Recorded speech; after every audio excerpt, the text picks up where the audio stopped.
Rocky Gerung mati kutu di hadapan Nilo. Jadi memang ada keinginan untuk memprovokasi supaya ada semangat. Karena itu saya mesti ucapkan bahwa Omnibus Law dan IKN itu produk kebijakan dari kritik yang tajam itu memang harus menggunakan kata-kata yang tadi Anda sebutkan itu. Saya pakai bahasa yang orang mengerti. Itu artinya apa? Itu artinya apa? Tadi Anda menyebut Jokowi sebagai kepala negara, sebagai pembuat kebijakan. Bagaimana memisahkan dia kepala negara dengan dia pribadi manusia? Bagaimana kalau tidak dipisahkan itu? Kalau saudara Rocky Gerung mencoba untuk membedakan fungsi dan personnya, itu hanya ada dalam kepala dia, tetapi tidak ada dalam kepala masyarakat yang mendengarkan. Masa nggak bisa dibedain tuh? Kan kita memilih presiden, maka dignitas dia tidak boleh dilekatkan. Sudah ada kesalahan berpikir dari Rocky Gerung. Itu teknik untuk apa? mengelak ya. Teknik untuk apa? mengelak ya. Jadi Rocky Gerung sedang mengelak saja. Oh, itu biasa dipelajari dalam teknik demagogi ya. Setelah kita ikutin aluran seluruh pembicaraan dari saudara Rocky Gerung, kita menemukan juga ada delik pidana. Jadi terjadi keonaran.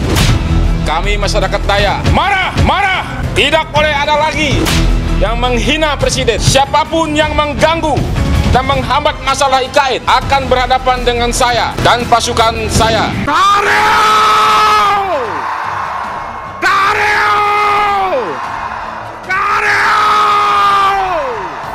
Saya ingin hentikan kegaduhan ini. Saya minta maaf.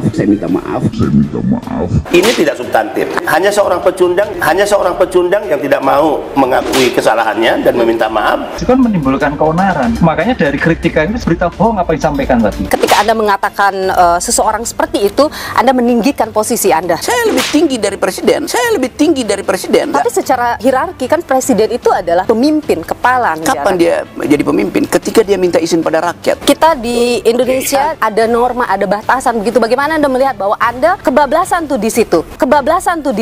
Kan konyol. Tapi Anda dianggap membuat kegaduhan. Nah, itu masalahnya. Gaduh artinya ada yang pro saya, ada yang kontra saya. Sekarang Anda lihat bagaimana? Itu tetap berjalan pro kontra Ada itu. kegaduhan itu. Memang. Gara-gara apa yang Anda ucapkan. Iya. Dan Jadi kalau kegaduhan Anda misalnya dilaporkan dengan pasal menimbulkan kegaduhan. Sekarang diperiksa kegaduhan itu disebabkan oleh saya atau oleh sponsor-sponsor yang nggak ngerti tentang demokrasi.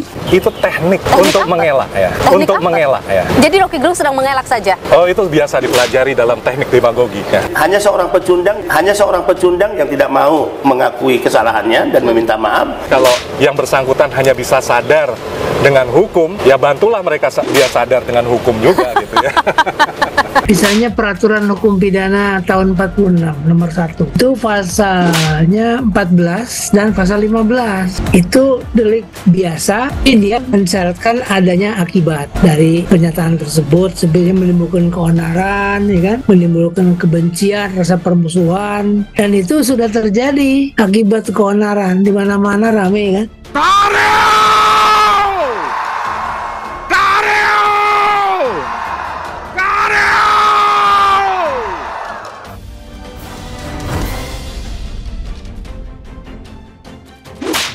Sekian lama Rocky Gerung dibicarakan publik perihal dirinya yang disebut sebagai menghina Presiden Joko Widodo.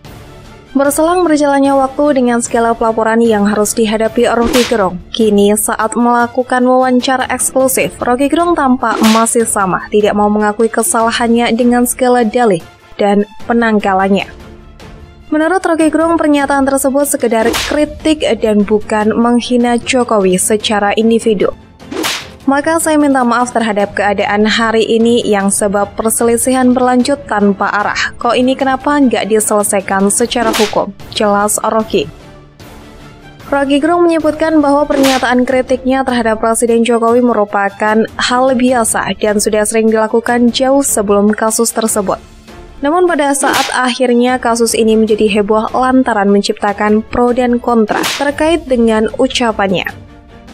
Rocky Gerung pun meyakini Presiden Joko Widodo sendiri sebagai seseorang presiden mengerti kritik yang dilontarkannya menyasar jabatan negara, bukan individual. Hal itu, kata Rocky Gerung, terbukti karena Presiden Jokowi tidak mau melaporkannya ke polisi atas ucapan tersebut.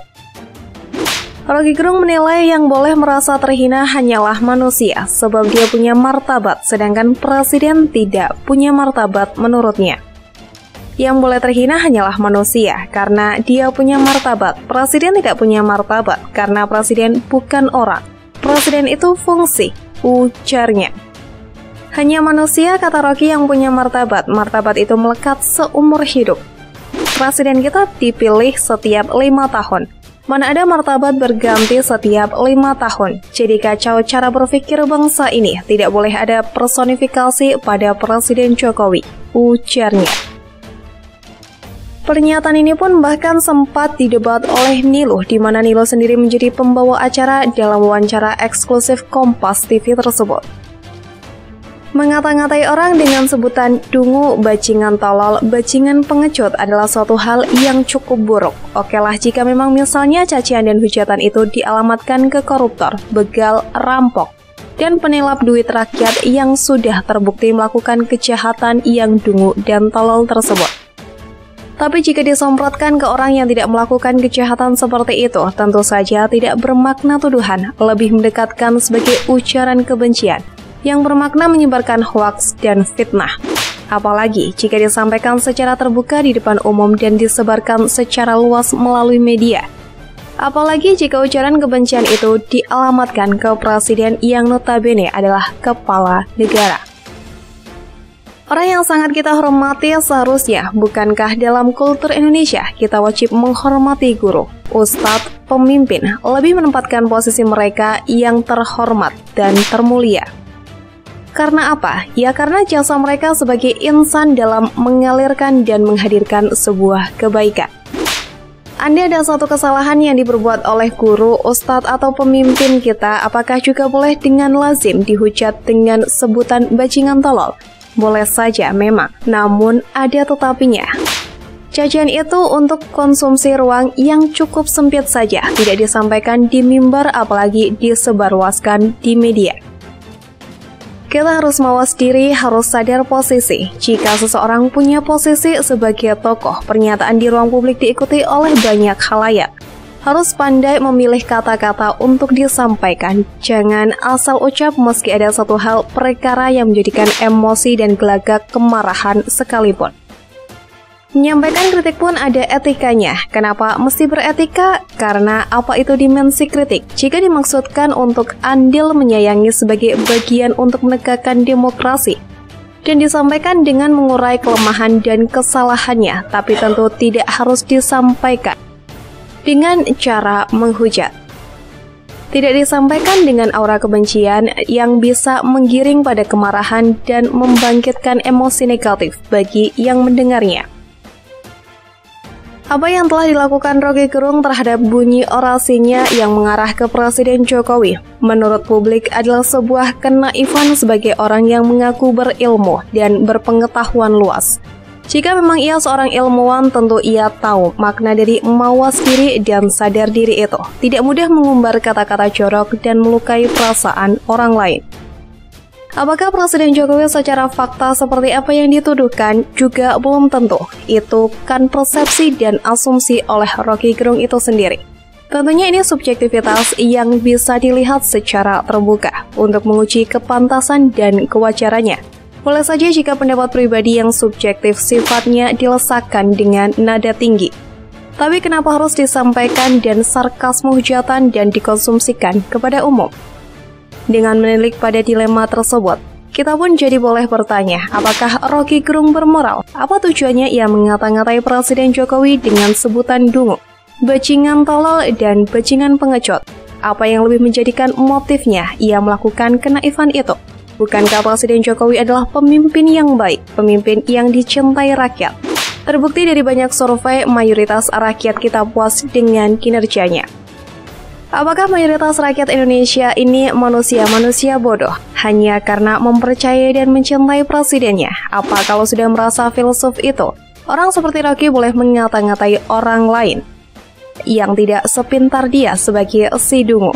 Berkaca dari pemikiran ini, tentu boleh membuat pernyataan, sebenarnya si dungu itu Rocky Gerung sendiri. Kenapa mengaku ilmuwan tapi ilmunya dipergunakan untuk alasan yang tidak jelas? Untuk menghinakan orang dan memperkeruh keadaan. Untuk apa Rocky Gerung dengan dimana-mana suka mengucapkan makian kepada Presiden Jokowi? Apakah dengan keberaniannya menghujat dan mencaci Presiden, Rocky merasa sebagai superhero? Atau hero atas jasa apa? Untuk kepentingan apa? Bukankah mayoritas rakyat Indonesia mencintai orang yang ia benci dan hujat? Orang yang dibenci dan dihujat itu jelas dan terbuka bukan koruptor. Bukan pula penjahat dan hal-hal buruk yang secara umum layak dan boleh dibenci dan juga dihina. Di negeri yang memang menggaungkan demokrasi ini, memang kita boleh bebas dan merdeka berpendapat, tapi kebebasan itu harus bertanggung jawab. Ada batas-batasnya, jikapun Presiden Jokowi menganggap kecil dan tidak mempersoalkan hal-hal yang rewel seperti ini. Bukan berarti kita sebagai anak bangsa tidak boleh menilai dan bersikap terhadap ketololan yang justru diperagakan oleh seorang yang sering dipanggil dalam sebutan profesor tersebut.